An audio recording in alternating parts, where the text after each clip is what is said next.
Hello! Hi! Welcome to my channel. ఎలా ఉన్నారందరూ?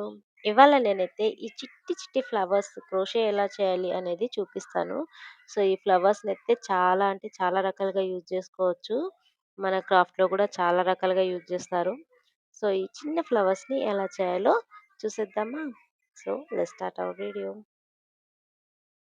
So, ఇక్కడ నేనైతే వైట్ వూలన్ అయితే తీసుకుంటున్నా. సో, దీనికోసం ముందుగా అయితే మనం మ్యాజిక్ రింగ్ అయితే చేసుకోవాలి. ఈ మ్యాజిక్ రింగ్‌లో నుండే మనం ఫస్ట్ 3 చైన్స్ అయితే వేసుకోవాలి. సో, ఈ మ్యాజిక్ రింగ్‌లో నుంచి చూడండి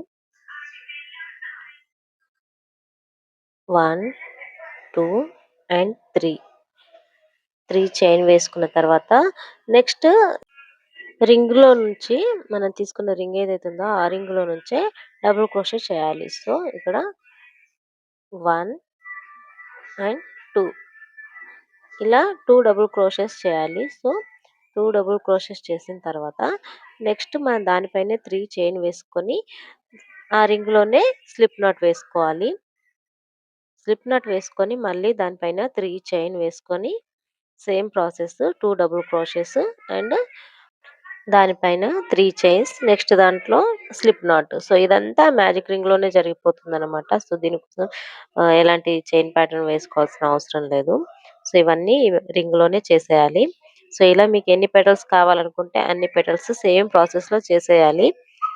సో, మీకు ఈ వీడియో నచ్చితే ప్లీజ్ నా ఛానల్‌కైతే లైక్ చేసి సబ్స్క్రైబ్ చేసుకోండి.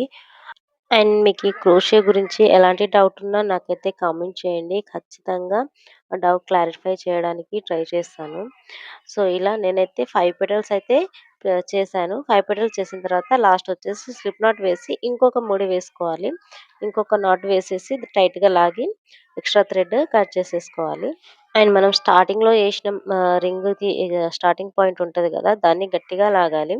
దాన్ని గట్టిగా లాగితే ఏందంటే మధ్యలో మొత్తం గ్యాప్ అంతా ఏం లేకుండా దగ్గరగా వచ్చేస్తుంది ఫ్లవర్ అంతా.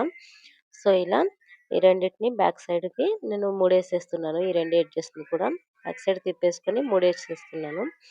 సో, మీకైతే ఈ వీడియో నచ్చిందని అనుకుంటున్నాను. సో, నచ్చితే దయచేసి లైక్ చేయండి.